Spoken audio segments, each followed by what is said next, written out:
Hello friends, આજે આપણે બનાવીશું એકદમ હેલ્ધી એવી બાર્લીનું સલાડ. તો બાર્લીનું સલાડ બનાવવા માટે અહીંયા આપણે બાર્લી લીધેલી છે. એના પછી સલાડમાં નાખવા માટે ગાજર, લીંબુ, ટમેટું, કાચી કેરી, પર્પલ કોબી, ગ્રીન કોબી, કાકડી અને ધાણા, બહુ બધા વેજીટેબલ્સ નાખીને આપણે સલાડ બનાવીશું. અને સલાડમાં વેજીટેબલ્સ તમે તમારી પસંદગીના નાખી શકો. તો સૌથી પહેલા આપણે સલાડ બનાવવા માટે બાર્લીને બાફવા મૂકી દઈશું. તો બાફવા માટે ઇલેક્ટ્રોનિક ગેસની ઉપર આપણે એક પેન મૂકીને તેમાં જેટલી બાર્લી હોય એનાથી ડબલ આપણે પાણી મૂકી દેવાનું. 2 કપ જેટલું પાણી મૂકી દીધેલું પેનમાં. સ્વાદ પ્રમાણે મીઠું નાખી દેવાનું અને તેમાં થોડુંક તેલ નાખીશું. એટલે બાર્લી આપણે બાફાય ને તો પાણી થોડુંક વધારે થઈ જાય. ઢાંકણ બંધ કરીને મૂકીએ ને તો ઘણી વખત પાણી ઉભરું આવતું હોય છે, તો નહીં આવે એના માટે. હવે આપણે પાણી ગરમ થઈ જાય ને એટલે 1 કપ જેટલી બાર્લી કપમાં લઈ લઈશું. તો બાર્લી આ ટાઈપની દેખાતી હોય છે. જેવી રીતના ઘઉં આવે ને એક ટાઈપના ઘઉં જ છે, પણ ઘઉંની ઉપરની જે સ્કીન હોય ને એકદમ કાઢી નાખેલી છે.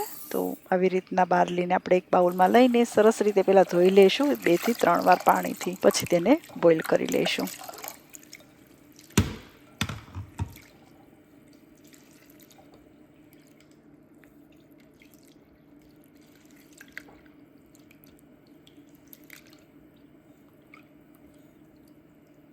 તો અહીંયા બાર્લીને આપણે સરસ રીતે વોશ કરી લીધેલી. હવે આપણે ગરમ પાણી થઈ જાય એટલે બાર્લીને આપણે એડ કરી દઈશું.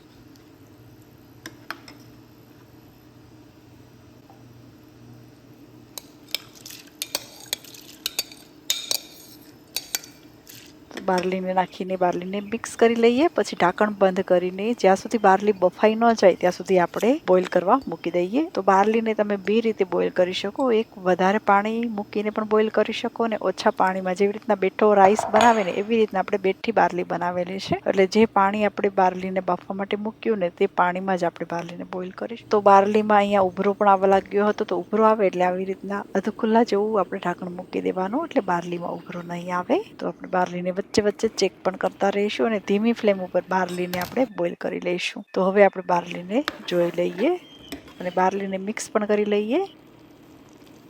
તો અહીંયા આપણી બાર્લી પોણી જેટલી બફાઈ ગઈ છે, પણ અંદર પાણી પણ છે અને થોડીક બાર્લી કાચી પણ છે. તો ફ્લેમ થોડીક હાઈ રાખીને હાઈ ફ્લેમ પર જ આપણે આ બાર્લીને મિક્સ કરીશું અને વચ્ચે વચ્ચે તેમાં થોડુંક તેલ નાખતા જઈશું. કેમ કે તેલ નહીં નાખીએ ને તો બાર્લી ચીપચીપી બનશે. તમારે છૂટી બાર્લી રાખવી હોય ને તો તેલ નાખવાનું, અને તેલ ન નાખવું હોય વધારે તો વધારે પાણીથી બાર્લીને બાફી લેવાની. પણ એકદમ ઓછા પાણીથી બાફેલી એટલે થોડુંક તેલ નાખતા જઈશું અને બાર્લીને ચડવા મૂકી દઈશું.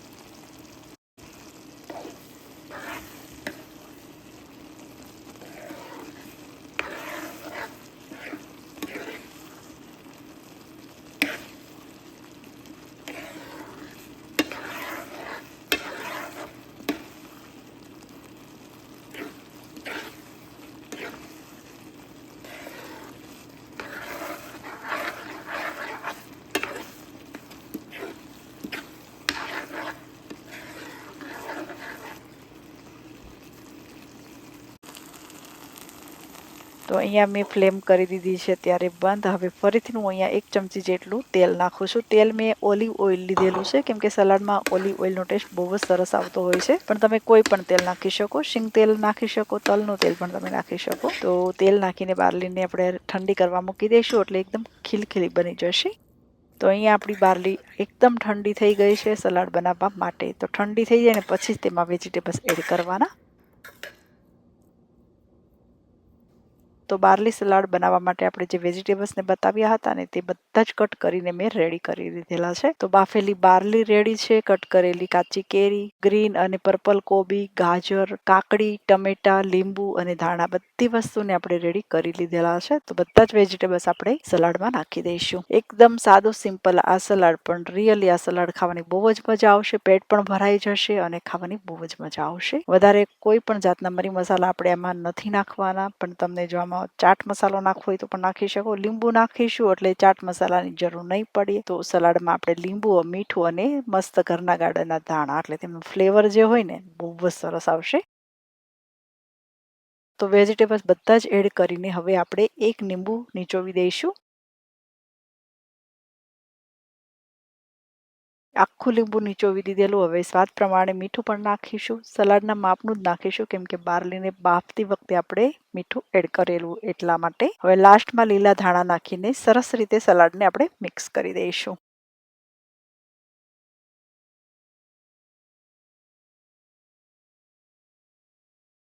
તો આ સલાડ તમે 2 થી 3 દિવસ સુધી ખાઈ શકશો. બિલકુલ ખરાબ નહીં થાય.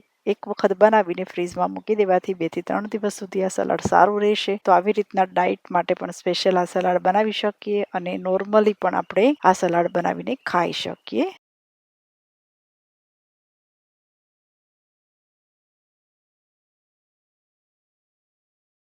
તો અહીંયા આપણું એકદમ ટેસ્ટી નવું એવું બાર્લી સલાડ બનીને રેડી થઈ ગયેલું. તો આ સલાડને એક ડિશમાં આપણે સર્વ કરી લઈશું. તો ફ્રેન્ડ્સ, અગર તમને મારી આ રેસીપી પસંદ આવે તો વિડીયોને લાઇક, શેર અને ચેનલને સબસ્ક્રાઇબ પણ કરી શકો. તો આપણે આવી રીતના નવા નવા વિડીયો લઈને મળતા રહીશું.